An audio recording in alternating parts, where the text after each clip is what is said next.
समसूत्रों का संघनन किस अवस्था में होता है? प्रोपेज प्रथम अवस्था में। माइटोसिस की किस अवस्था में स्पेंडल उपकरण का निर्माण होता है? मेटाफेज अवस्था में।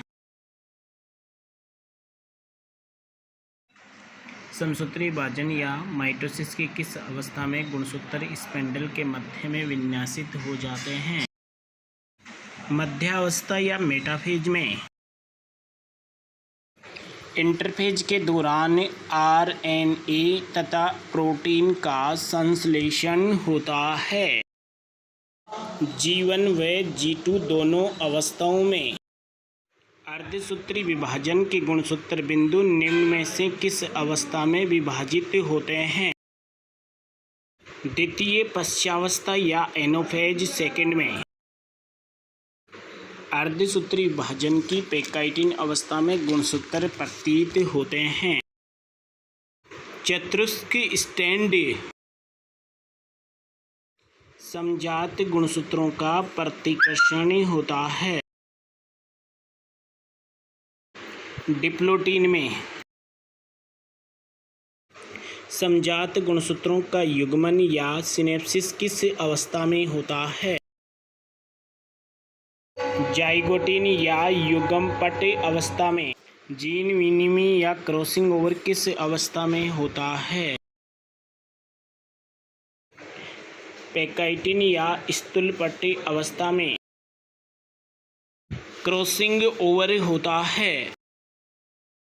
समजात गुणसूत्रों के नॉन सिस्टर क्रोमेटिड में डीएनए खंडों के आदान प्रदान को क्रॉसिंग ओवर कहते हैं।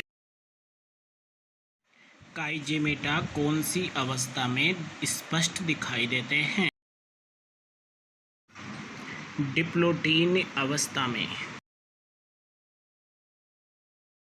उपांती वहन की क्रिया पूर्ण हो जाती है।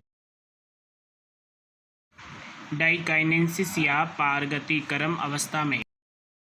डीएनए का संश्लेषण किस अवस्था में होता है? संश्लेषण प्रावस्था या एस फेज में। माइटोकॉन्ड्रिया, हरित लवक व गोल्गी काय का द्विगुणन किस अवस्था में होता है? G2 फेज में। समसूत्री विभाजन या माइटोसिस की खोज किसने की थी? W फ्लेमिंग ने। तर्कु तंतुओं का निर्माण किस प्रोटीन से होता है? ट्यूबिलिन प्रोटीन से। कोशिका विभाजन को आरंभ करता है। सेंट्रोसोम या तारक काय। मेटाफेज अवस्था में गुणसूत्र तर्कु तंतुओं से किसके द्वारा लगे रहते हैं? काइनेटोकोर द्वारा।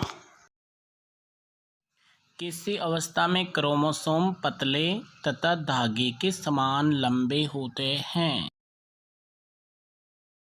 लेप्टोटिन अवस्था में। कोशिका चक्र के संबंध में कौन सी प्रावस्थाओं का क्रम सही है? G1 S G2 M अवस्थाओं का। अर्धसूत्री विभाजन की प्रोपेज प्रथम की अवस्थाओं में उप अवस्थाओं का सही क्रम है। लेप्टोटिन, जाइगोटिन, पेकाइटिन, डिप्लोटिन, डाइकाइनेसिस से। कोशिका विभाजन की किस अवस्था में केंद्रक झिल्ली पुनः दिखाई देती है? टीलोफेज में केंद्रक झिल्ली व केंद्रिका पुनः दिखाई देती है। केंद्रक कला या केंद्रक झिल्ली अदृश्य हो जाती है किस अवस्था में? पश्च प्रोफेज अवस्था में। कोशिका पट को कहते हैं फ्रेगमोप्लास्ट। मियोसिस या अर्धसूत्री विभाजन का उपयोग सर्वप्रथम किसने किया था? फार्मर तथा मूरे ने। जीवाणु, साइनोबैक्टीरिया, शैवाल, कवक, यीस्ट, प्रोकैरियोटिक कोशिकाओं में किस प्रकार का विभाजन होता है? सूत्री विभाजन। इंटरजोनल तंतु पाए जाते हैं। एनाफेज में यदि डीएनए की प्रारंभिक अवस्था में मात्रा 8 सी है तो एस प्रावस्था के बाद डीएनए की मात्रा क्या होगी? 16 सी होगी। तर्कु तंतुओं के निर्माण की क्रिया आरंभ हो जाती है प्रोफेज के अंत में। प्रयोगशाला में समसूत्री विभाजन के अध्ययन के लिए सर्वोत्तम भाग है। मूलाग्र